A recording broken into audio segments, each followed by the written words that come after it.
soir, Emmanuel Jeanbrun a la gentillesse de nous présenter les 40 ans du Théâtre Vollard. Alors pour nous, c'est vraiment une grande fierté, mais c'est aussi une reconnaissance, beaucoup de reconnaissance de tout ce qu'a fait le Théâtre Vollard pendant ces 40 ans et tout ce que nous avons pu suivre de cette actualité mouvementée, je dirais, du Théâtre Vollard. Et ce soir, c'est un peu une prouesse, puisque limiter les 40 ans en 1 heure de présentation, et on n'oubliera pas un temps d'échange, parce qu'il est fondamental dans chacune de nos conférences. Donc merci pour avoir relevé cette prouesse, parce que c'est une vraie saga dans le paysage culturel et, je dirais, et politique réunionnais de toute cette période que nous allons vivre.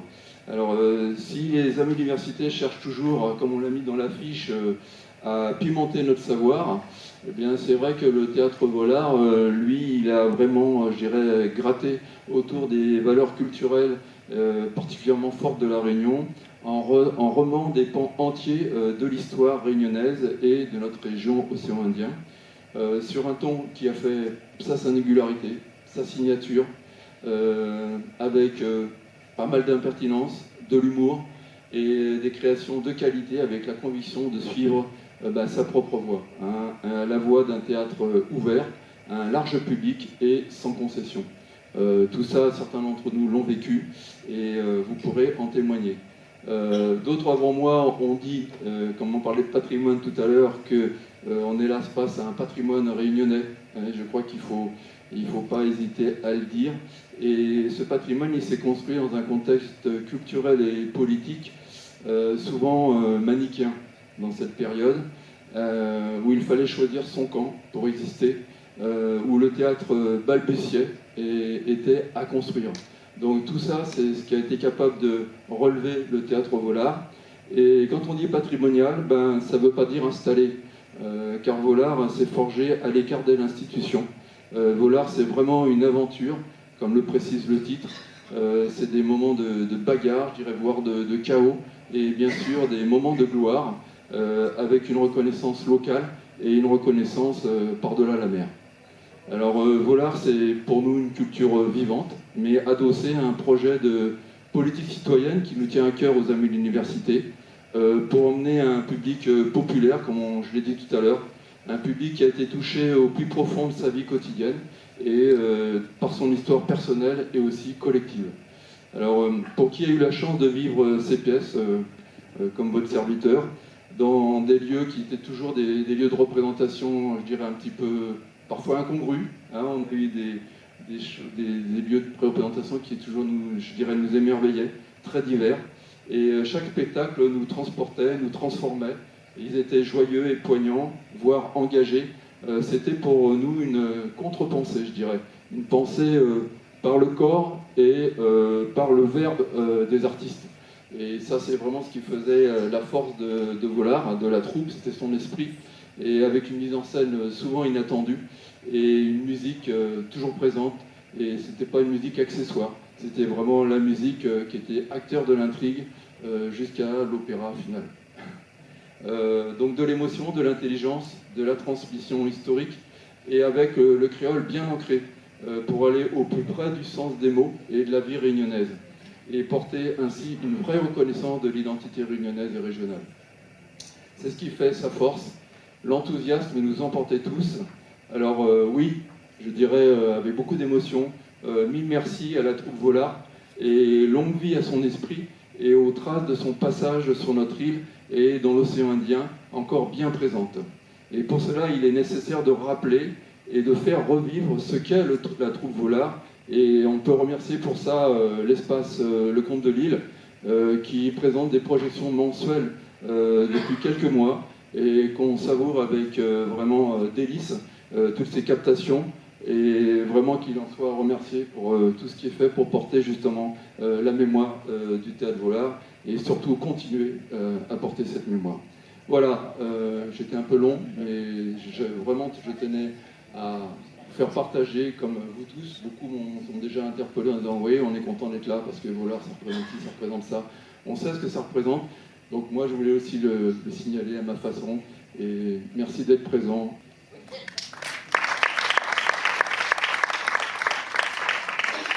Et je cède très vite la parole à Emmanuel Jeanbrun, qui va nous faire cette saga, cette aventure, qui va nous présenter cette saga, cette aventure du Théâtre Vollard. Merci. Bon, merci beaucoup. Bon, on va partir sur les chapeaux de roue, parce que comme il disait, 40 ans en 1 heure, ça va être un peu rude, mais il faut y aller. Alors, je vais partir d'images, hein. Donc il y a une 50aine d'images qui vont défiler là-haut et qui vont susciter, voilà, un récit autour d'eux. Alors, je précise que je ne vais pas rentrer dans le détail des spectacles, le contenu, le nombre de spectateurs, le nombre d'acteurs principaux. Je vous renvoie au bouquin, hein, qui se trouve là, en bas, et qui, là, vous aurez tous ces renseignements-là liés aux créations. Moi, je ne vais pas parler que des créations, je vais parler un peu surtout aussi de la vie de troupe et puis des relations avec la société réunionnaise, y compris politique. Alors, la première image, c'est celle-là. Alors, ça, c'est la première troupe. C'est la première troupe au Tampon, donc c'est l'atelier théâtre de la Maison des Jeunes, la MJC du Tampon. Alors, cet atelier a été créé parce que on venait de construire le théâtre à côté. Et le théâtre à côté était le premier théâtre couvert de l'île-Lin, bien avant Champfleury, etc. Et donc, ça nécessitait un effort de la commune, voilà, pour l'habiter, mettre les jeunes dedans. Alors, je précise que c'est pas moi qui ai lancé ce stage-là. C'était une jeune femme qui va disparaître la veille du stage et qui va me téléphoner, qui va me demander de prendre en main le truc. Moi, j'étais comédien au théâtre universitaire du théâtre de Masque. Donc, je vais au pied levé, j'ai réfléchi pendant la nuit à un programme. Et voilà, c'est comme ça que l'aventure a commencé. Donc, elle était non voulue, en fait, au départ. Donc, c'est du théâtre de Masque. Alors on voit déjà, il y a déjà Jean-Luc Trulès à gauche là. Donc on en reconnaît quelques-uns. Alors qui c'était c'était un peu de tout. Dedans il y avait des scouts, des gens du tourisme, des gens de l'éducation populaire. Enfin, il y a un moniteur auto-école. Voilà. Après trois week-ends de stage, les gens ne voulaient toujours pas partir. On disait bon ben on va créer un spectacle et on va fonder une troupe. On a appelé ça Vollard parce qu'il nous fallait un nom qui soit porteur de quelque chose. Pour nous, moi qui étais lié à la pataphysique, pour nous, Ambroise Vollard, c'était un ami, un familier d'Alfred Jarry. Donc en hommage à ça, on a démarré un théâtre de Masque au Tampon. Alors, le deuxième spectacle, ça a été Tempête, d'après Aimé Césaire, et au départ Aimé Césaire, et puis on a rajouté Shakespeare dedans. Et c'est un peu ça qui va créer les premières difficultés avec la MJC et avec la mairie, qui va nous demander de partir, hein, en disant la Réunion, c'est pas la Martinique, etc., c'est les îles Noires, etc., voilà. Hein. Et donc on va négocier notre départ. Et avant ça, alors j'ai mis du théâtre, un peu du théâtre de rue, du théâtre pour jeune public, parce que c'est ce qui nous a permis, à Pierre-Louis et à moi-même, par exemple, de se lancer dans l'écriture de pièces pour un public plus large. Et donc ça a commencé comme ça. Donc c'était encore un peu du théâtre de masse, une sorte de commedia dell'arte local, où l'arlequin s'appelle Mascarin, Harpagon, Monsieur Gros Bourbon. Voilà, ce genre de spectacle.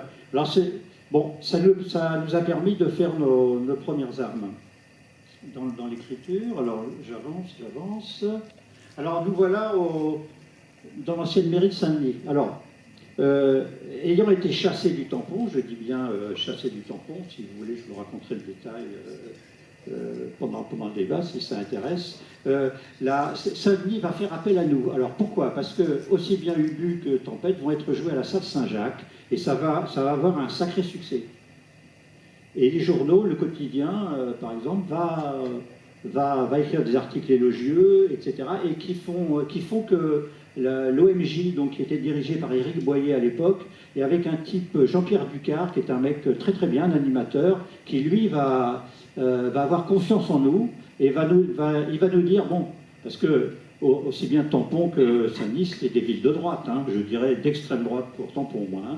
Et donc, il va nous dire, écoutez, si jamais vous avez des ennuis au Tampon, venez à Saint-Denis.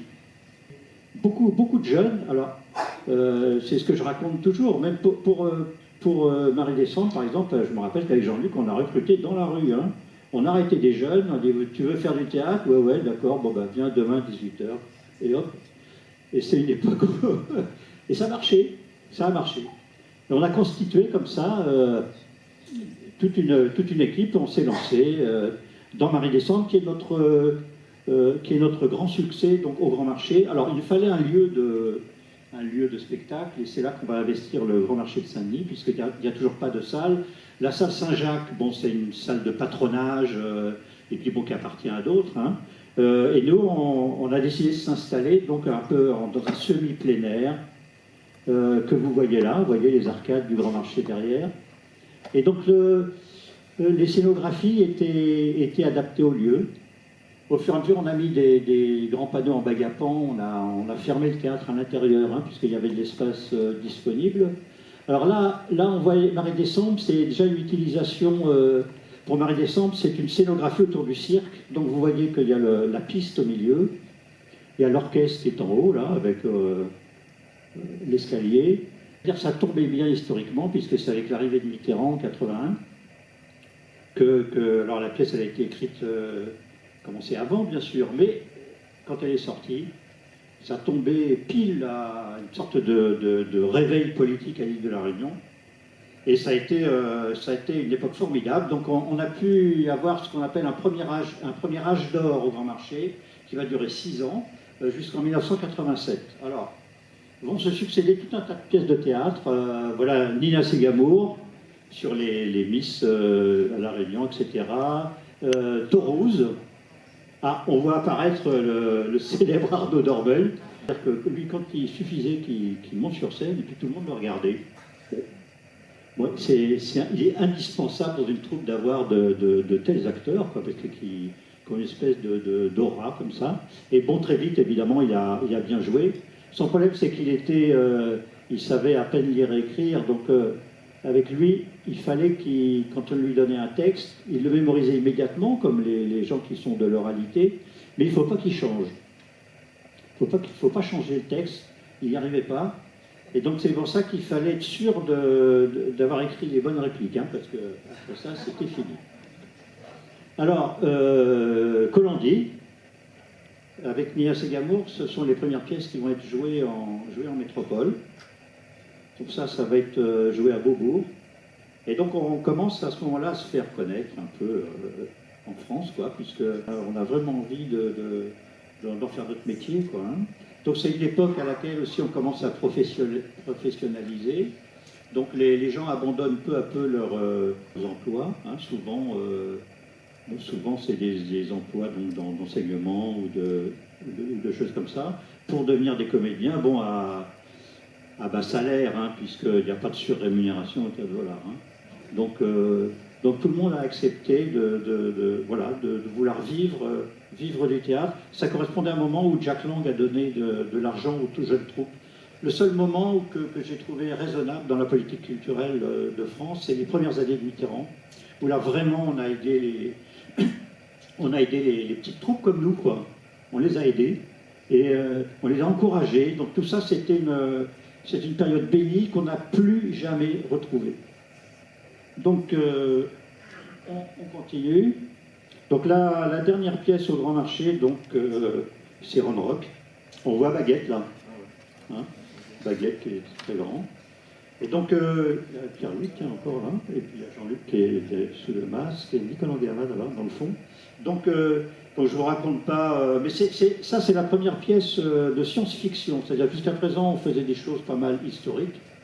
Et ça, c'est la première fois qu'on fait une pièce sur demain à La Réunion. Hein. Il y a un nouveau volcan qui surgit au sud de La Réunion. Qui c'est qui va l'habiter? Comment ça va se passer? Donc, ça permettait de travailler tous les problèmes de colonisation, de départementalisation.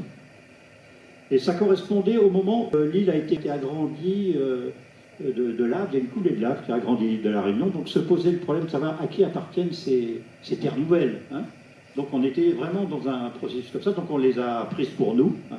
Donc on a rassuré l'État en disant qu'on leur rendait la part pour les douaniers, hein, voilà, mais qu'on prenait le reste.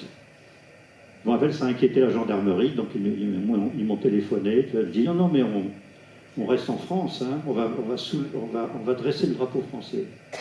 Donc on a emprunté le drapeau des pompiers de Saint-Denis et on l'a dressé sur les laves. Voilà, ça c'est pour l'anecdote, bien sûr. Alors, le Théâtre Vollard a fait pas mal de théâtre de répertoire. Hein. Donc, ça permettait aussi aux gens de se frotter à la mise en scène, si vous voulez, avant de se lancer dans leur propre pièce. Ça a été mon cas à moi, ça a été le cas de Pierre-Louis aussi. Il y a quelques images sur ce fameux théâtre au jeune public. Hein.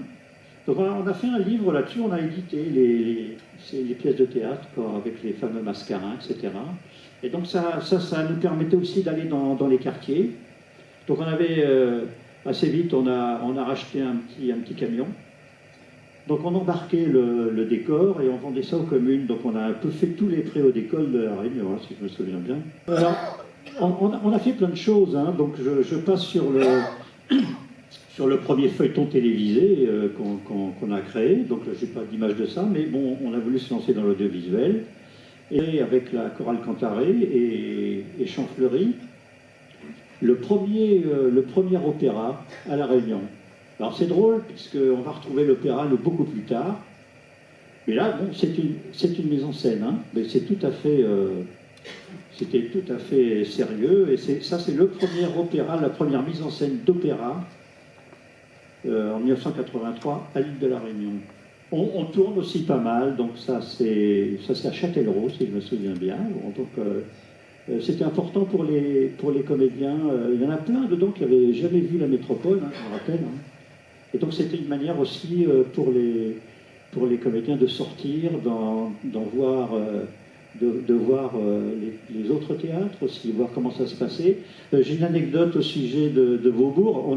Figurez-vous que quand on a joué Colombier à Beaubourg, il y a eu un moment d'affolement parce que pour la première fois de notre vie, la salle était silencieuse. Ce qui a créé une angoisse, puisque quand on joue au Grand Marché, on était couvert par tous les soulographes du coin, les oies. Il y avait le bruit d'un marché, quoi. Ce qui fait qu'on était obligé de forcer la voix et pour nous, le théâtre, c'était ça. C'était ça. C'était, voilà, dans un brouhaha épouvantable, quand même s'attacher le public. Et voilà que pour la première fois de notre vie, on a joué dans une sorte de confort audio, sauf que c'était angoissant, parce qu'on entendait toutes nos erreurs, si vous voulez. Nous... ça vous arrivait pas mal d'improviser, voilà, hein, donc dans ce foutoir général, on était assez libre. Et pour la première fois, il fallait qu'on soit beaucoup plus discipliné. Pendant 6 ans, il y a tout un public formidable qui vient, il y a les comédiens qui commencent à avoir du talent, il y a de la musique, le Grand Marché revit. Donc, au bout de ça, il faut aider le Théâtre Vollard, vous êtes d'accord, hein, qu'il se développe. Donc évidemment, c'est le contraire qui se passe. On nous demande de ficher le camp. Et donc ça se passe en 1987. Alors, j'ai pas, comment dirais-je, cette expulsion du Grand Marché vient au moment où on a construit ce qui va devenir le Théâtre Fourcade et l'actuel CDR, c'est-à-dire un théâtre en dur. Ce théâtre en dur, il a été construit pour nous, hein, il ne faut pas se raconter d'histoire. Il y a un arrière-plan politique, puisque c'est la cohabitation, c'est le retour de Chirac. Et là, comment dire, tous ceux qui ont craint l'indépendance de la Réunion, parce que c'est en 81, les gens se sont affolés. Hein.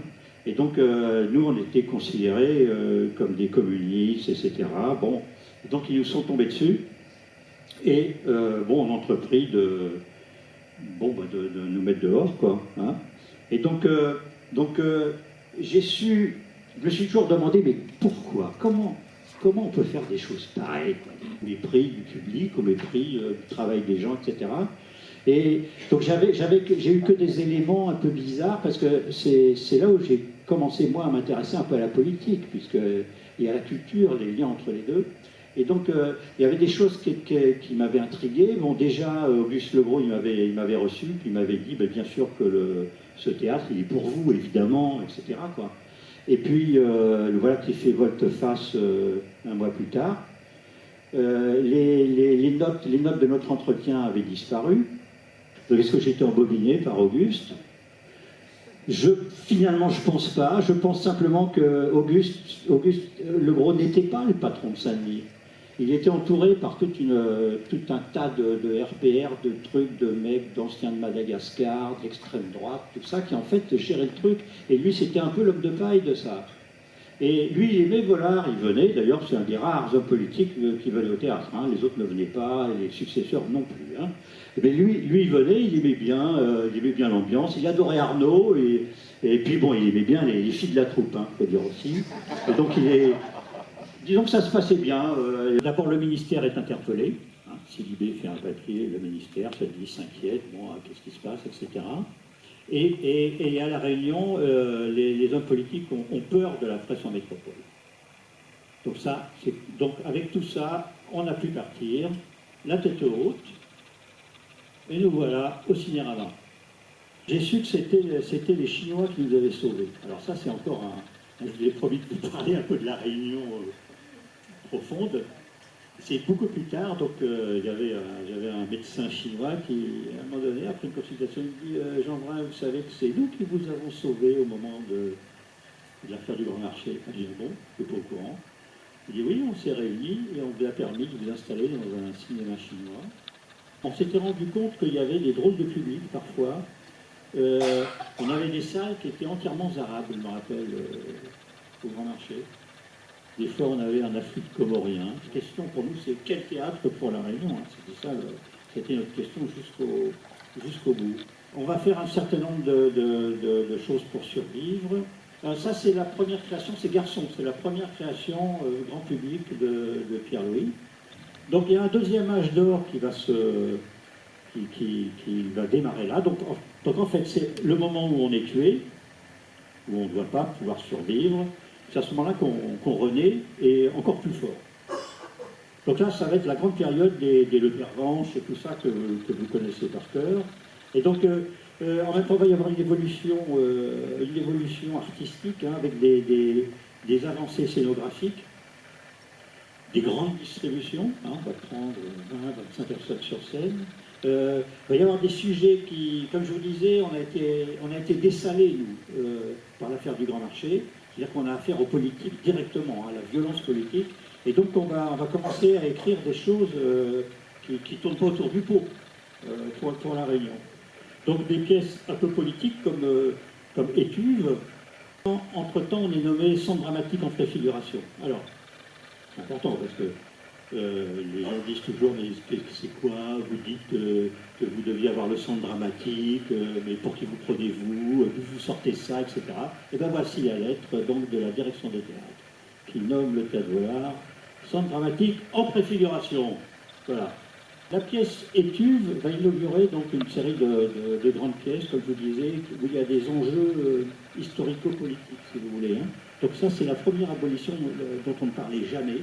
C'est la première abolition de 1794 à La Réunion, où il s'est passé plein de choses. Hein. On a pu faire une belle pièce qui, elle, est partie tourner aussi en métropole, y compris en Belgique, jusqu'en Belgique d'ailleurs, et qui a obtenu le label de la Révolution française. Donc c'était important pour nous, puisque voilà, on se mettait on est des républicains, on se mettait dans cette lignée-là. Et donc on a, avec Le Pervenche qui va parler donc du Front populaire et de la libération de l'île en 1942. Donc c'est une série de pièces qui vont être tout à fait marquantes. Bon, bah ça c'est... Hein, quand je parlais un peu de scénographie innovante, donc ça c'est une pièce avec des trains sur scène quand même. Hein. Et donc, cette pièce-là, on atteint aussi on a un succès public considérable, puisqu'il y aura à la fin on va jouer quand même pendant toute la décennie Le Pervenche, on va toucher 45 000 spectateurs. Je ne sais pas si vous vous rendez compte. Et donc, on va la jouer en métropole. Et ça fait partie de ces pièces miracles pour une troupe où on a tout le temps du public, ça marche toujours. Et donc ça a été le cas de la Pervenche. Alors on est tenté de s'en tenir là et de se dire bon ben on va vivre dessus. Oui, ça va être, il y avait le danger que ça devienne le puits du fou de la Réunion. Hein. Et donc on passe notre vie finalement à faire ça. Donc on s'est, j'allais dire, sciemment s'aborder. Voilà, il faut le savoir. On a terminé ça en métropole, puisque ça correspondait à un moment où j'expliquais tout à l'heure où on a eu des très très gros ennuis à La Réunion et où on a imaginé s'installer en métropole. Donc là, les décors ont été brûlés à la Cernam, à Ivry-sur-Seine. La mort dans l'âme, hein, mais on n'avait pas le moindre sou pour rapatrier tous ces décors. C'est pour ça qu'on ne peut pas la refaire, cette pièce. On s'installe donc à Gemont. Alors, on quitte le Cinérama, donc vers 1990. Donc tout ça pourquoi? Parce que le retour de Vollard à Saint-Denis est dans le programme de Gilbert Annec. Donc c'est le retour du refoulé. Et il y a l'idée aussi que les autorités ne veulent pas racheter le Cinérama. Voilà, ils ne veulent pas faire les travaux, ils ne veulent pas. Donc à ce moment-là, on va à Gemont. Donc on s'installe à Gemont, qui est l'actuelle Cité des Arts maintenant, où on va vivre, comment dirais-je, les bonnes relations avec la mairie vont durer 1 an. Pourquoi? Parce qu'il y a les émeutes de Freedom. Et il faut bien voir que ça va être un bouleversement exceptionnel, et où il va y avoir l'accession de Camille Sudre à la région. Hein. Et puis, qu'est-ce qu'il va faire? La première mesure de Camille Sud, qu'est-ce que ça va être? Supprimer les subventions à la culture. Donc ça commence bien. Donc et puis, comment dirais-je, la mairie de Saint-Denis n'a eu de cesse à partir de ce moment-là, je crois qu'elle a eu pris peur, elle n'a eu de cesse de vouloir contrôler Gemont. Et donc en fait, dès les premières années, on est rentré dans un conflit longue durée, bon, on ne va jamais réussir à nous expulser, de nous tuer là-bas, on va nous faire des emmerdes tout le temps. Et comme dirais-je, à chaque fois, on va être sauvé par les élections, donc c'est... Voilà, la droite revient à Saint-Denis, etc. Donc bon, à chaque fois, on arrive avec le dégagisme, si vous voulez, on arrive à sauver notre peau à chaque fois. Mais il faut bien dire que il y a une autre chose, je me suis toujours interrogé sur la force de l'Epervenche, c'est-à-dire je crois qu'un succès, ça peut vous tuer aussi bien qu'un échec. Moi, j'ai senti tout de suite qu'avec l'Epervenche, on avait fait un trop gros succès.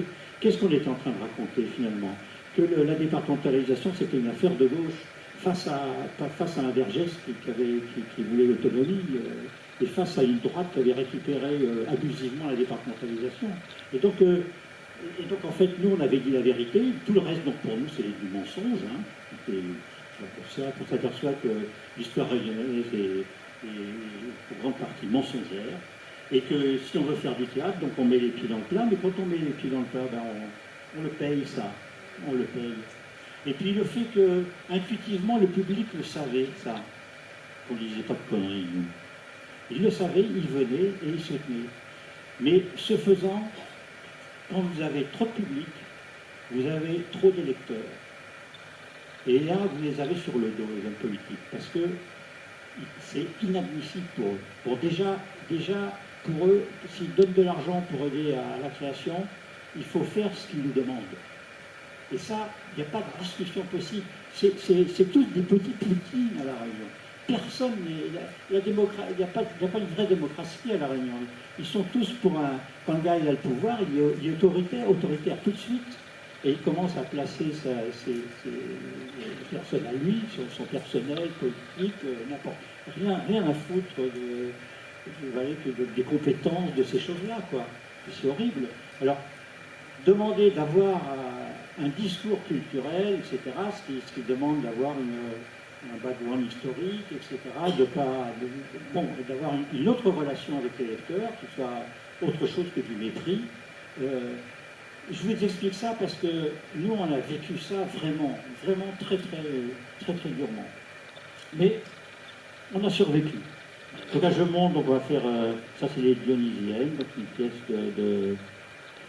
d'Aloal, donc qui est un franco-mauricien.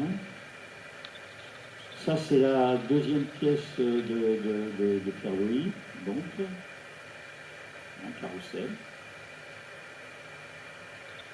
Moi, j'écris Millennium, donc sur le... Donc, comment dire, les sujets aussi commencent à devenir assez graves, quoi. C'est-à-dire, cette gravité qui avait commencé avec le Pervenche, donc avec Millennium, c'est une pièce assez sombre. C'est sans doute notre meilleure pièce, d'ailleurs. Mais là, on va se faire complètement piéger. Donc ça, c'est la grosse crise de 93. Vous avez dit que Sudre avait supprimé toutes les subventions. Et ils nous ont demandé de nous suicider. Voilà. Renvoyé. Donc c'était une pièce francophone internationale. Donc on avait sur place les acteurs burkinabés, canadiens, marocains, mauriciens, etc. Et ils nous ont dit, ben non, on ne paye pas. Et donc, vous faites quoi? Parce que nous, on s'était rebellés contre le fait de la suppression des subventions, mais on était tout seuls. Moi, j'ai entendu aucun parti à La Réunion protester contre ça. Ils avaient tous la trouille dessus, figurez-vous. Et donc, et personne ne pensait que ça serait un argument pour sauver leur peau politique que de défendre la culture à La Réunion, absolument personne. Donc on s'est retrouvés tout seul. Les journaux ont commencé à nous tomber dessus, c'est-à-dire qu'on avait plus un moment où au quotidien, il y avait des journalistes bizarres, plutôt de type Gros Blanc France-Afrique, qui s'occupaient de la culture, des personnages un peu troubles là-dedans, donc par pitié, je ne donnerai pas leur nom, et donc qui commençaient à changer la politique du quotidien, quoi. Hein. Nous, on avait toujours été soutenus par le quotidien, on était toujours attaqués par le GIR. Hein. Et donc, pour nous, c'était vraiment notre soutien avec la presse en métropole. Donc là, on s'est trouvé vraiment en difficulté, et on n'a rien trouvé de mieux que de faire la grève de la faim. Voilà, il fallait qu'on trouve une solution financière en une semaine. Et bien, dans ces cas-là, vous n'avez qu'une seule chose à faire, la grève de la faim. Alors on l'a faite, on savait très bien qu'on le faisait dans une situation assez délétère, avec une opinion publique complètement troublée, sortant d'émeutes, etc. Mais on ne voulait pas... notre révolte pouvait seulement être contre nous, si vous voulez. Il fallait qu'on retourne la violence contre nous. Donc c'est la seule manière. Donc on a fait une semaine de grève de la faim. Et on a été sauvé par Vergès, qui était quand même le vice-président de Sudre, mais qui ne bougeait pas, qui ne faisait rien. Et ils étaient en train de... On faisait la grève de la faim, ils étaient en train de bouffer avec les mecs d'Afrique du Sud, l'ANC, là, non, ils mangeaient au Roland Garros. Et à un moment, les gars de l'ANC disent, mais c'est quoi ça, la grève de la faim? Vous avez des artistes qui font la grève de la faim, là, devant vous. Bon, les deux, parce qu'il était avec son fils Pierre. Donc ils ont été gênés. Et bien, figurez-vous qu'en sortant de manger, Vergès est venu nous voir, on était au bar à choix. Il est venu et il a réglé le problème. Entre-temps, on avait eu des problèmes avec la mairie, donc on avait trouvé le slogan « Quelle culture ?» quoi. Et qui était considéré comme une agression terrible. C'est jamais une question, quelle culture? On n'apporte pas la réponse, on pose la question. Et je pense que c'était notre attitude à l'époque, c'est-à-dire on disait les temps sont en train de changer, Gemont, ça doit être le laboratoire de la Réunion de demain, culturelle, c'est pour ça qu'on ne va pas faire que du théâtre, on va demander aux gens qui font des arts plastiques, de la musique, de la bande dessinée, de venir nous rejoindre à Gemont et de faire une sorte de commune culturelle où l'enjeu, ça va être d'explorer l'avenir. La réponse artistique, ça a été voter du colonial, bon, qui a mis le pied dans le plat du système politique, des fonctionnements politiques réunionnais, quoi, issus du colonialisme. Et donc là, on a fait fort. Alors autant on s'est fait complètement bloqué à La Réunion, puisque évidemment, je me rappellerai encore le soir de la première, où il y avait toute l'Amérique Saint-Denis qui était là, Firmin Lacressier en tête, avec tous les mecs de la DRAC, de l'État, etc., etc. Ils sont sortis très bruyamment à l'entracte, en criant partout, Volard c'est fini, etc., scandale. Ensuite, ils ont fait un comité d'experts, c'est très drôle, on va le retrouver plus tard, ce fameux comité des experts de la DRAC, qui évidemment a condamné la pièce en disant c'est une insulte au peuple réunionnais, il faut interdire absolument à la pièce de tourner. Pas de chance pour eux, c'est ce qui va nous sauver, puisque on va jouer place de Stalingrad pendant l'été, et donc ça va être un très très gros succès avec le soutien de Charlie Hebdo. Alors c'est Charlie qui va vraiment là nous donner un coup de main et va vraiment nous soutenir. Alors c'est à ce moment-là qu'on se dit, bon, on souffre trop, on va pas pouvoir continuer à la Réunion, on les a tous sur le dos, etc. Et donc on va commencer à avoir une double vie, donc à la Réunion, où on se tape tout le temps, et puis une vie beaucoup plus douce sur Paris. Alors je dis sur Paris parce que vous ne pouvez pas tourner en province, ou très peu, si vous n'avez pas le soutien de l'État en France. Hein. Par contre, Paris est une sorte de commune libre pour le théâtre. Il y a encore un théâtre privé qui existe. Et puis il y a des traditions que de la liberté de création sur Paris, la liberté d'écriture, la liberté de l'artiste, voyez-vous. Et donc nous on a bénéficié de ça, mais on est obligé de travailler avec des gens comme le Divan du Monde, qui sont quand même des théâtres privés. Mais comment dirais-je, ce sont les gens nous demandaient, parce qu'à chaque fois, juste un cauchemar. Hein. Quand on rentrait à La Réunion, c'était un cauchemar. Il y a des cambriolages sur cambriolages à Jeumont. Une année, il y a eu 17 cambriolages, et il me semble qu'il y en avait la moitié, c'était la mairie qui les avait organisés. Hein. Et donc, si vous voulez, c'était invivable. Les gens me disaient, mais comment vous arrivez à survivre dans cette situation-là? En fait, sur Paris, on avait du public, on avait la presse, et pour un comédien, c'est important cette reconnaissance-là. Les comédiens, ils avaient des articles dans Le Point, dans l'Express, dans l'IB, dans Le Monde. On a eu tout ça, quoi. Et ça c'est utile pour les gens les gens du théâtre, et puis les artistes. On était bien servis par la critique théâtrale à ce moment-là. On va pouvoir jouer Le Pervenche à Trappes, et ensuite à Ivry. Et donc on va essayer de s'implanter à Saint-Quentin-en-Yvelines, donc là, hein, puisque c'est là que Trappes fait partie de la ville nouvelle, et donc on est en contact, et on devait prendre la succession de je ne sais plus quel théâtre, et disons qu'on était en discussion, nous, pour faire un théâtre d'outre-mer en région parisienne, c'est-à-dire de prendre d'autres responsabilités au niveau de l'immigration, vous voyez. Ce qui va expliquer, c'est Bertrand Blade. Hein. Et donc ça, c'est l'équipe qui est là-bas. Donc on loue un bureau, on a un bureau sur Paris, on a du personnel en permanence là-bas, on commence à démarrer une sorte de basculement de nos activités. Ça, c'est le décor, donc reconstitué dans un local locomotive à Trappes. Et puis, à Trappes, ça va être un gros succès. On fait fonctionner des trains depuis la gare Montparnasse. Et c'est pas rien, on travaille avec la CGT, les cheminots, là, tout ça, ça se passe vraiment très très bien. Et on remplit la salle, tout le monde est content, et on est convoqué à la mairie. C'était une ville nouvelle en fait, hein, donc c'était plus que Trappes, c'est une union c'était une nouvelle qu'il y a eu autour de Paris, Ivry, etc. Hein. Et donc, ils nous disent non, on ne vous prend pas. Alors, qu'est-ce qui s'est passé?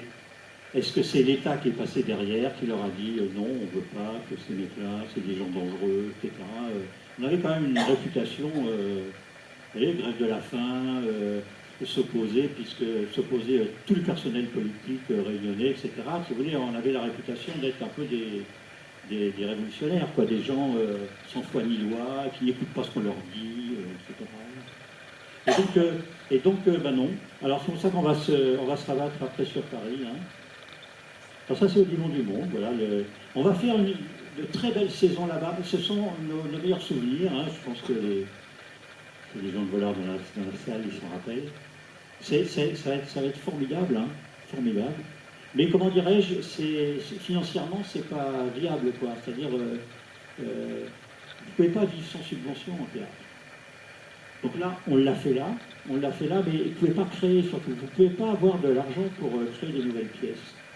Donc on s'est trouvé à la fin des années 90 à avoir un pied sur Paris, mais plus vraiment les moyens de continuer. On a quand même créé un festival d'outre-mer à Paris, hein, boulevard Rochechouart. Et donc on a, voilà, mais comment dire, un peu sans lendemain, quoi. On n'avait pas l'assise politique, on n'avait pas le soutien de l'État pour pouvoir le faire malgré le succès.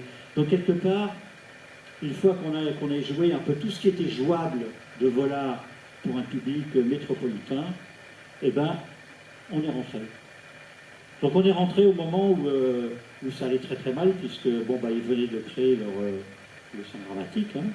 Je vais m'arrêter un peu 5 minutes sur tout ce qui s'est passé, puisque je vous avais parlé d'un véritable cauchemar, c'est-à-dire de 94 à 98, bon, et bien au-delà, parce qu'après on va avoir les procès, etc., jusqu'à la création du Centre Dramatique en 1998. Nous, on était à abattre, quoi. D'abord, il fallait qu'on oublie la préfiguration, hein, donc menaces et compagnie, coupure de l'argent, voilà, enfin, tout ce qui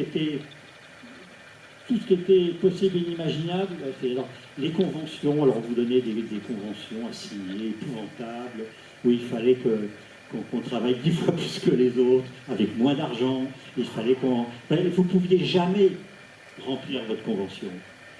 Tout ça, c'était fait exprès, jusqu'à la convention pour de préfiguration du Centre Dramatique, où là, alors ça a été le pompon. Donc, bon, Monsieur Jeanbrun, vous ne pouvez plus faire de mise en scène, il faut que vous invitiez des metteurs en scène connus de métropole pour venir travailler à La Réunion. D'accord. Vous devez faire des pièces de répertoire, hein, puisque c'est ça, c'est la culture française, un centre dramatique. Donc vos pièces locales, etc., ben, c'est très bien, mais d'abord c'est pas bon, hein, d'abord c'est pas bon, tout ce que vous faites c'est pas bien. Donc vous arrêtez. Et donc au mieux vous faites des mises en scène de pièces classiques, voilà, etc. Et puis terminé, quoi. Hein. Et donc, bon, quand on vous propose ça, c'était nous renier, quoi. Hein. Et donc ils le faisaient sciemment, puisqu'ils avaient déjà décidé qu'on ne serait pas sans dramatique, puisqu'entre-temps, il y avait des pétitions qui avaient signées entre le Conseil général, le Conseil régional et la ville de Saint-Denis, pour empêcher que voilà accède au centre dramatique. C'est allé très loin, ce genre d'affaires. Je me suis retrouvé, moi, avec des lettres demandant carrément mon hospitalisation psychiatrique. Hein. Ben nous, qu'est-ce qu'on fait? Ben, on essaie de sauver notre peau, hein, donc de s'installer en France, mais ils ne veulent pas non plus, parce qu'ils ne veulent pas assumer non plus que le Théâtre Vollard, c'est un théâtre qui est connu, qui est apprécié du public à La Réunion et qui est apprécié du public en métropole. Qu'est-ce qu'on fait? Comment on se débarrasse de ces gens-là? Parce que c'est cette période-là, hein, qu'on a vécu. Hein. Alors, je finis par obtenir un rendez-vous avec Favre d'Arcier, donc la direction des théâtres. Et là, ça va très très mal se passer avec celui-là. Donc il va me demander de renoncer à la préfiguration du centre dramatique. Bon, moi, je l'envoie balader, hein, bien entendu. Et là, bon, c'est des menaces et compagnie. Hein. C'était ce Favre d'Arcier, une espèce de facho, là, comme ça, en habit de cuir, qui était la grosse vedette des Nouvelles Obs et compagnie. Eh ben, je ne souhaite pas de vous retrouver face à ce genre d'individu. Et entre-temps, donc, il y avait cette fameuse lettre demandant, hein, signée par toutes les forces politiques de La Réunion et toutes les institutions, pour que Vollard ne soit pas au centre dramatique de La Réunion. Donc lui, Favre d'Arcier, lui qui n'a jamais foutu les pieds à La Réunion, qui ne connaît pas, évidemment qu'il va réagir politiquement, quoi. Hein, puisque aussi bien de droite et de gauche, ils sont contre Vollard, on va dans une politique de régionalisation où on redonne le pouvoir aux régions. On ne va pas, nous, État, à nous amuser à défendre Volard contre eux. En gros, c'est ça. Je voulais vous dire les vraies raisons. Les vraies raisons, c'était ça. Avec le vrai enjeu, c'était le centre dramatique. Parce que, c'est quoi le centre dramatique? C'est le théâtre officiel de l'île de la Réunion. C'est l'image de la Réunion. Vous voyez, et à ce moment-là, ils ont commencé à, comment dirais-je, à passer des accords avec les autres petites troupes de la Réunion. Donc, ils ont demandé au centre dramatique de travailler avec toutes les troupes de la Réunion, sauf le Théâtre Volard. J'insiste, sauf le Théâtre Volard. À chaque fois que, aussi bien Colin que Madani, quand ils quittaient, je les invitais à dîner à la maison et je voulais leur tirer les verres du nez. Qu'est-ce qu'on vous a dit? Ils ont tous avoué qu'on leur avait bien donné comme instruction de ne pas travailler avec le Théâtre Volard. Par contre, il y a une entreprise, donc il y avait bien une entreprise de démolition du théâtre qui était en route. Donc par contre, oui, il faut récupérer les bons éléments du théâtre, Volard, etc., leur permettre de faire des carrières. Donc comment justifier évidemment la nomination de Colin? Bon, par la francophonie, en profitant que Margy était ministre de la francophonie. Et donc, ils préparent leur coup. On lui a donné un spectacle à faire au Vietnam pour plaire à Margy Sud. Enfin bon, c'est toutes les épouvantables magouilles, vous voyez, pour mettre en scène les gens à qui on va confier des responsabilités. Donc lui, quand il va vouloir, parce que lui, il va vivre, comme tout artiste à La Réunion, les relations épouvantables avec les autorités. Donc, et quand il va vouloir partir, lui, on va dire non, vous restez. Donc lui, on va le tordre dans tous les sens jusqu'au bout. Donc ça, c'est l'idée de la francophonie, donc va avoir... ça, c'est pour ne pas faire un centre... On n'a pas appelé ça centre dramatique de la Réunion ou centre dramatique réunionnais, alors qu'en Martinique, c'était bel et bien centre dramatique martiniquais, pas à la Réunion. À la Réunion, on a noyé ça dans l'océan Indien, dans une espèce de francophonie, et on a nommé Colin, etc. Vous voyez, comprenez bien, derrière tout ça, il y a qu'est-ce que la France fait de la Réunion, etc. Tout le colonialisme qui subsiste, je vais en vexer certains ici, mais tout ça est très très vivant. C'est moins grave qu'au Mali, mais ça existe quand même. Et donc le suivant, on va dire, non, à La Réunion, il n'y a pas de problème. Par contre, mais comme il y a eu des émeutes au Chaudron, ça veut dire que c'est des émeutes de quartier. Donc on va nommer un beurre, Madani, on va nommer un type d'origine algérienne, etc. Mais qui est un petit peu brun de peau, et puis ça va bien le faire. Et donc voilà, on nomme Madani. Puis après, bon, je passe là-dessus parce que ça me fait mal. Ça me fait mal à chaque fois que je parle de tout ça. Bon, pour finir, on va nous coller un procès de Moscou sur la tronche, puisque on va employer les grands moyens, puisque les menaces par téléphone, ils ont foutu le feu devant chez moi, enfin bon bref, il y a eu des harcèlements téléphoniques des mecs du Front National, je me rappelle. Avec André Pangrani, qui est le président de Volard, donc on va être accusé d'avoir des comportements de terroristes, menaces, intimidation, etc. Comment il a fait le Jean-Brun pour sauver sa peau? Eh bien, comment dirais-je? Moi, je suis allé chercher le discours à Paris, donc voilà, Charlie Hebdo, et Libé aussi, CNI. C'est quand même assez rare qu'on fasse des procès aux artistes. Bon, apparemment, on le fait à La Réunion. Mais quand même, la dernière fois, je crois que c'était Flaubert à Baudelaire, quoi. Enfin bon, je veux dire, il est de tradition qu'on n'emmerde pas et si Monterland il est pédophile, on le fait suivre par un flic qui surveille, etc. Enfin, je veux dire, à part ceux, les collabos, qu'on avait trop fait dans l'antisémitisme, même Céline, on ne l'a pas inquiété plus que ça, quoi. Et donc c'est quand même pas dans la tradition française, mais bon, je rappelle, on est à La Réunion, on fait ce qu'on veut. Et donc, là, je suis monté à Paris, donc j'ai eu de la chance, c'était Catherine Trottmann qui était ministre, donc je suis allé voir son conseiller théâtre que je connaissais, qui était comment dirais-je, j'ai fait ce qu'il ne faut pas faire, c'est-à-dire vous allez chercher des soutiens familiaux Donc ce gars-là, il avait fait son lycée avec mon cousin. Et donc, vous allez rigoler, mais il m'a reçu. Et il m'a dit, avec instruction de ne pas en parler. Je vous reçois, vous prenez la porte de derrière, mais c'est la première fois que j'en parle là. Bon, on est quand même, on est sorti, on est 20 ans après, quoi, et puis je m'en fous, hein, on va se faire foutre.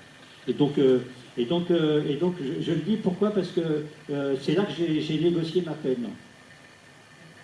Donc il m'a dit, bon, bah écoutez, il faut que ça soit, ou bien vous êtes innocenté, ce que vous ne serez pas, mais vous pourrez avoir une peine légère pour outrage. Hein. Outrage, c'est quand vous insultez un flic à un feu rouge. Hein. Et donc ça va. Et donc, mes menaces et intimidations, qui sont c'est du terrorisme, hein. C'est avec ça qu'on condamne les indépendantistes corses. Hein. Et donc et donc j'ai négocié que si jamais listier ou pour outrage, que Vollard gardait sa subvention de l'État. Donc il m'a promis ça, il m'a promis le soutien de la ministre. Donc au même moment où il y avait ce procès en correctionnel, quoi, hein, ils nous ont collé sur le dos un procès donc, en commercial, puisque évidemment qu'on ne payait plus la sécurité sociale, hein, donc mauvaise gestion, hein, mauvaise gestion, vous ne payez pas la sécurité sociale, évidemment, il a supprimé les subventions. Hein. Et donc je me retrouve avec 2 procès, donc en 1999 sur le dos. Donc là je dois dire que ça a quand même été assez compliqué. J'ai dû, pour écrire Sega Tremblade, puisqu'ils nous coupaient les fonds, ils nous mettaient en procès et ils exigeaient une création pour 1999. Donc il fallait l'écrire vite fait, bien fait. Donc c'est pour ça que je suis parti au Brésil pour m'isoler, parce que vraiment j'avais la tête par-dessus là de tout ce truc. Et donc j'ai écrit Sega Tremblade à Salvador. Hein, et comment dirais-je, je me rappelle que j'ai écrit les chansons à Paris. Je me rappelle que j'étais tellement énervé, il me semble que j'ai tout écrit en une après-midi sur la pelouse. Je me rappelle qu'il fallait absolument qu'on sorte Sega Tremblade, donc on l'a sorti en décembre 99 pour sauver la baraque, le peu qu'on avait. Et comment dire, Sega Tremblade, ça a été un sacré succès, c'est-à-dire que donc déjà très vite on pouvait jouer au Divan du Monde. Donc ça on était tranquille, si vous voulez, quand on était là-bas, quoi, on pouvait en vivre. Donc ça a été, on avait la presse, ça c'était bien. On a fait de très belles tournées. On est allé en Tunisie. Pour la première fois, on a fait le festival d'Avignon. Donc ça a été vraiment super. Mais tout ça, ça sentait le sapin. Il fallait quand même trouver des solutions stratégiques à la compagnie, quoi. Alors, est-ce que à chaque fois on m'a demandé, mais Jean-Brun, pourquoi t'as pas arrêté? Pourquoi tu t'es pas barré, quoi? Pourquoi t'es resté? T'es maso, quoi? Tu voulais bien, tu voulais pas de toi, ces gens-là. Bon, que dire à ça? Que dire à ça? Moi, je trouvais qu'on avait des responsabilités. À partir du moment où on avait un public, qu'on était important etc., pour la population, qu'on avait vraiment une vraie fonction, etc. Je veux dire, on peut pas laisser tomber ça. On peut pas se barrer. Et puis, sachez une chose, que quand vous couchez, c'est fini pour vous. C'est-à-dire que il rentre la culpabilisation dans votre cerveau et qui ne va plus vous quitter. Donc il ne faut pas céder. Et c'est pour ça qu'on n'a pas cédé quand on a fait la grève de la faim. Il nous demandait de céder, quoi, de renvoyer les acteurs, de reconnaître nos erreurs qui étaient, etc. Donc moi, le message que j'ai à dire, qui n'est pas un message de théâtre, mais qui vaut pour toute vie humaine, ne cédez jamais. Parce que le jour où vous cédez, c'est fini pour vous. Moralement, c'est fini. Il ne vous reste plus qu'à picoler, vous droguer, et puis dire j'ai raté ma vie, j'ai manqué de courage, tout ce genre de choses. Donc voilà ma réponse, etc. Mais on a quand même du public, on a toujours des articles de presse, du Monde, de l'ID, etc.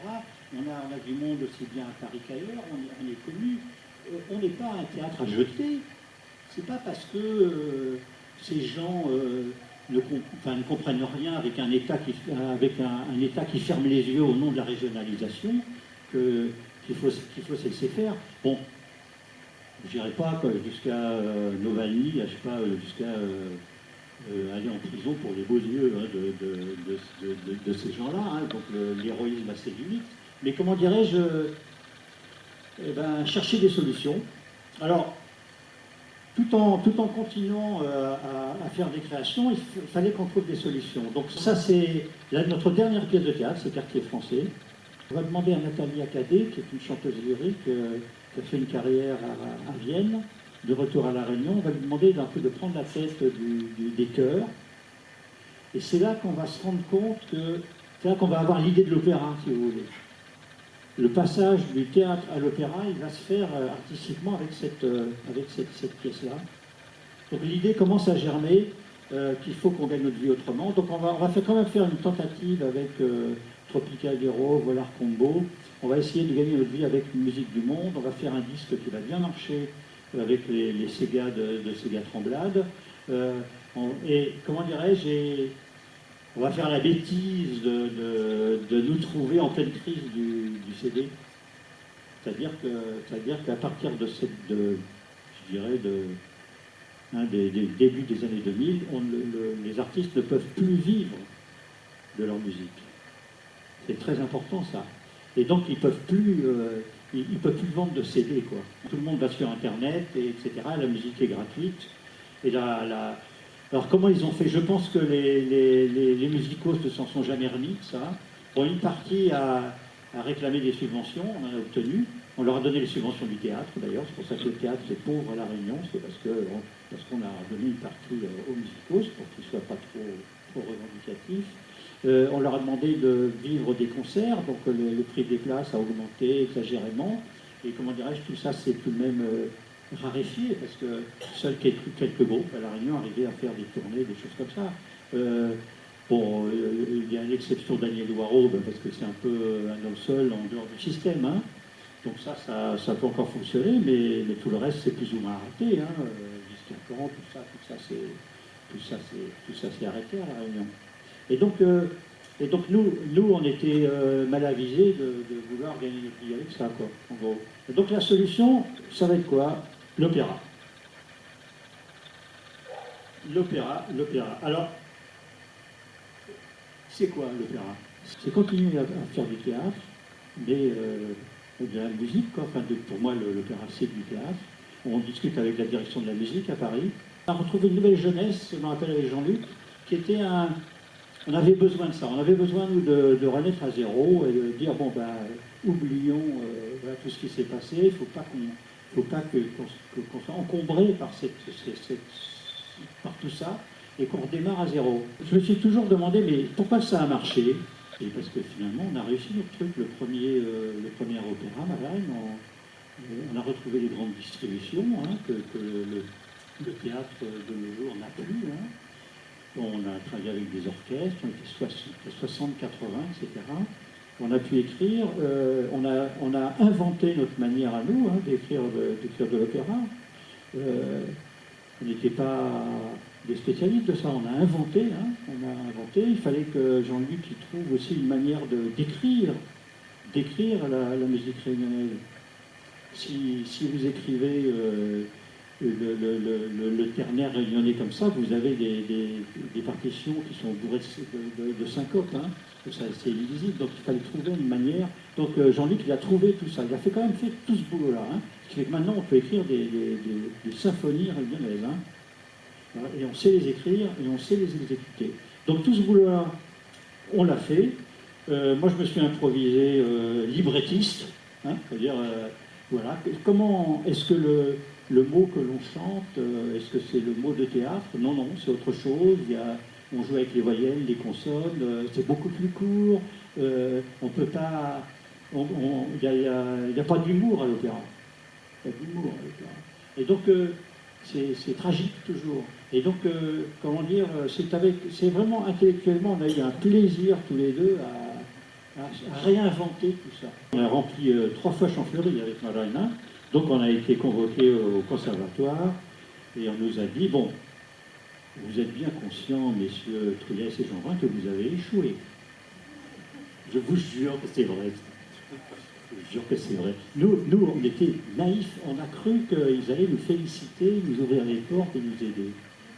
Et on est tombé sur une espèce de tribunal. Il y avait la patronne, c'était Dabadi, il y avait les autres qui étaient là à côté, il y avait tous ces gars, la moitié du Front National là, qui étaient là, tous blancs.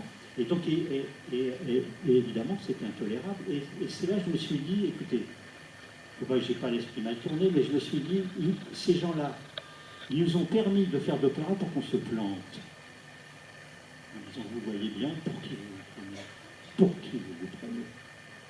Et donc, à partir du moment où ça a marché, ils ont quand même collé une grève dès la deuxième, on a eu une grève de l'orchestre quand même. J'ai dû descendre en vitesse, le spectacle ne démarrait pas.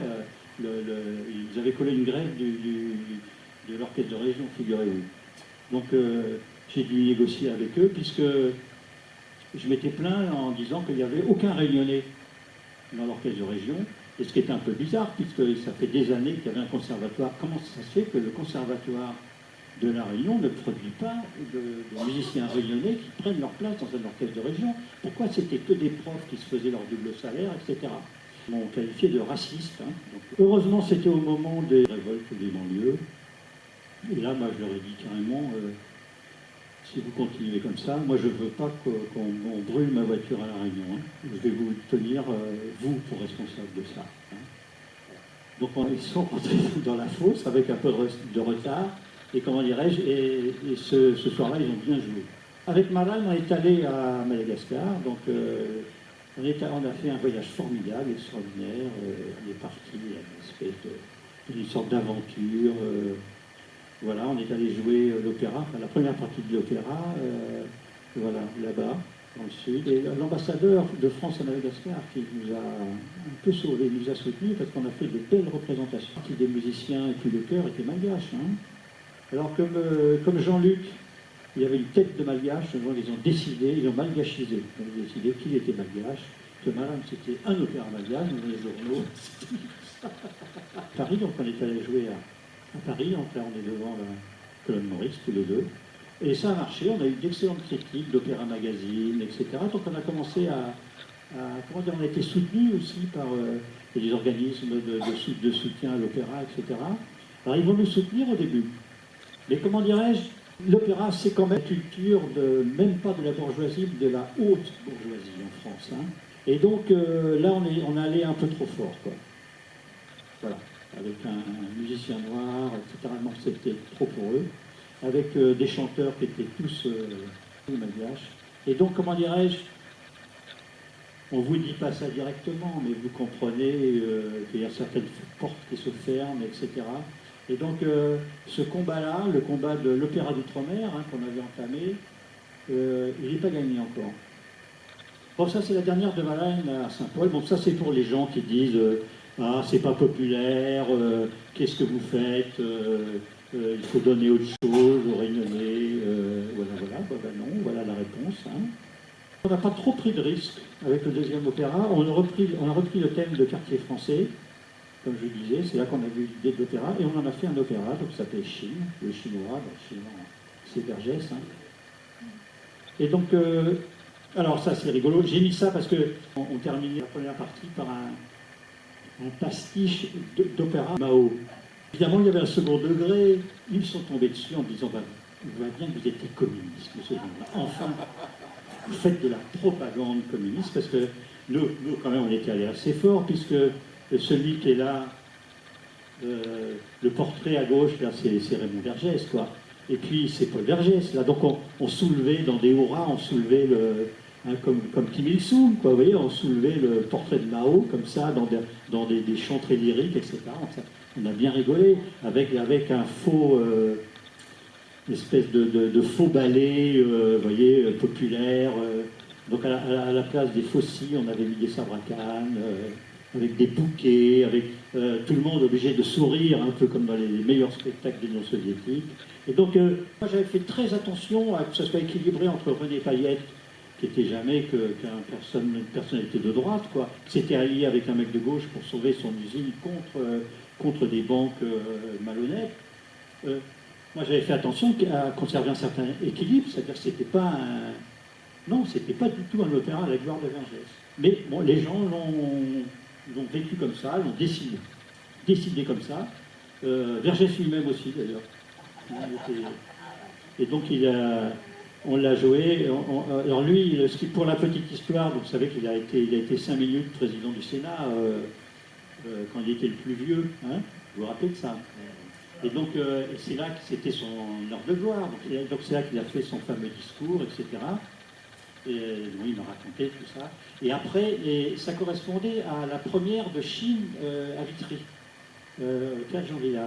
Et donc il a le journal Le Monde qui était venu nous voir à Saint-Benoît, hein, la journaliste Marie Audroux s'est quand même déplacée pour voir Vollard. Hein, la critique opéra du journal Le Monde s'est déplacée à Saint-Benoît pour voir Chine. Hein. Et donc elle a sorti son article le jour de la présidence du Sénat.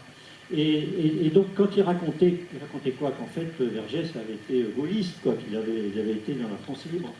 Donc à la tribune, il a vu que tout le monde avait le journal Le Monde ouvert sur la page de l'Opéra Chine.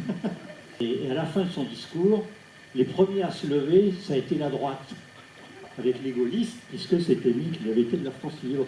Et donc le PS ne voyait pas trop d'utilité, si vous voulez, de l'applaudir plus que ça. Bon, mais voyant que la droite s'était levée, faisait une fin du donc la gauche s'est levée aussi, le PS, etc., les sénateurs, et tout le monde a applaudi ce brave Vergès qui était très content. Alors il m'a dit qu'il s'est tourné, il s'est penché vers l'assesseur, je ne sais pas, le gars qui était là, le grave papier qui était là, il dit c'est déjà arrivé d'avoir été applaudi par tout le monde, comme ça. Donc l'autre, l'autre qui a dit non, monsieur le sénateur, c'est exceptionnel.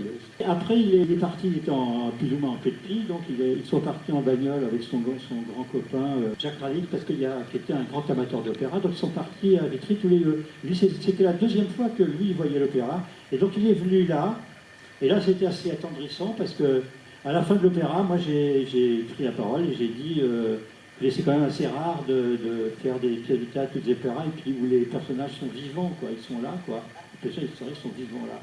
Bon là, il a versé une petite larme, il était super content. Tout le monde a applaudi. Et voilà, ça s'est très très bien passé. Et après, il nous a bien aidé. Après, il nous a refilé toutes ces... parce qu'on n'avait pas d'argent pour faire l'opéra Freedom. Et il n'y avait aucune raison de faire un... Enfin bon, peut-être un peu moins que les autres, d'honorer Camille sur scène. Et donc il nous a quand même donné ce qu'on appelle les réserves parlementaires. C'était très bien ces histoires de réserves parlementaires, puisque comme toutes les subventions culturelles nous avaient été coupées de l'État, la réserve parlementaire, ça permettait aux parlementaires d'avoir un accès au budget du ministère de la Culture. Ce qui fait que nous, on s'est retrouvés avec 2 fois, et puis après, ça a été Warros, sa successeuse, là, qui a continué. On a eu 3 réserves parlementaires, plus 4 avec Huguette Bello, des réserves parlementaires pour soutenir l'opéra qui n'était pas financé par les autorités réunionnaises, vous voyez. Donc lui, il nous l'a...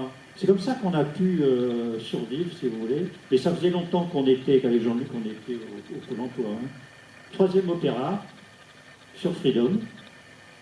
Alors vous direz, Jean Rhin, tu lui as pardonné à l'autre, là, puisque tu as quand même fait une grève de la faim qui a failli etc. Entre-temps, comment se situer politiquement? Bon, à partir du moment où on avait tout le monde sur le dos, c'est vrai que moi j'ai pensé longtemps qu'on était un peu la troupe du PS. Donc là, je me suis bien trompé, hein, parce que le PS réunionnais n'est pas du tout... il n'est pas du tout ouvert à la culture, malgré tout ce qu'il raconte. Et en fait, ils sont sous l'emprise de l'extrême gauche, quoi. Hein. Ce qui était un peu le cas du PCR. C'est-à-dire qu'en fait, comme ils n'ont pas de discours personnel, de récit culturel, ils n'ont pas d'analyse personnelle sur la culture, finalement, ils ont pris les transfuges du PCR, c'est-à-dire les indépendantistes, hein, qui, au moment de la crise, d'année noire en tête, si vous voulez, début années 70, disons que ces gens-là ont rallié plus ou moins, les Firmin Glacial, etc. Qui étaient des anciens du PC, si vous voulez, ils ont rallié le PS et ils ont fait de l'entrisme dedans. Et ils se sont occupés de la culture. C'est pour ça que ça n'a pas marché entre Vollard et eux. Parce que, si vous voyez bien, l'idéologie de l'extrême gauche, elle est basée sur la langue créole. Uniquement. Uniquement. Et donc, en fait, ils attendaient un Giscacan de théâtre. C'est ça qu'ils voulaient.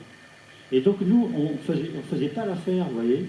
Ben, je vous dis ça comme ça maintenant pour que vous souffrez d'analyse en me disant mais qu'est-ce qui s'est passé, pourquoi. Je me suis un peu rabattu sur Freedom en disant voilà un mouvement qui vient, qui est en dehors des partis, qui vient de faire 30%, peut-être qu'il va bien vouloir travailler avec nous. Hein.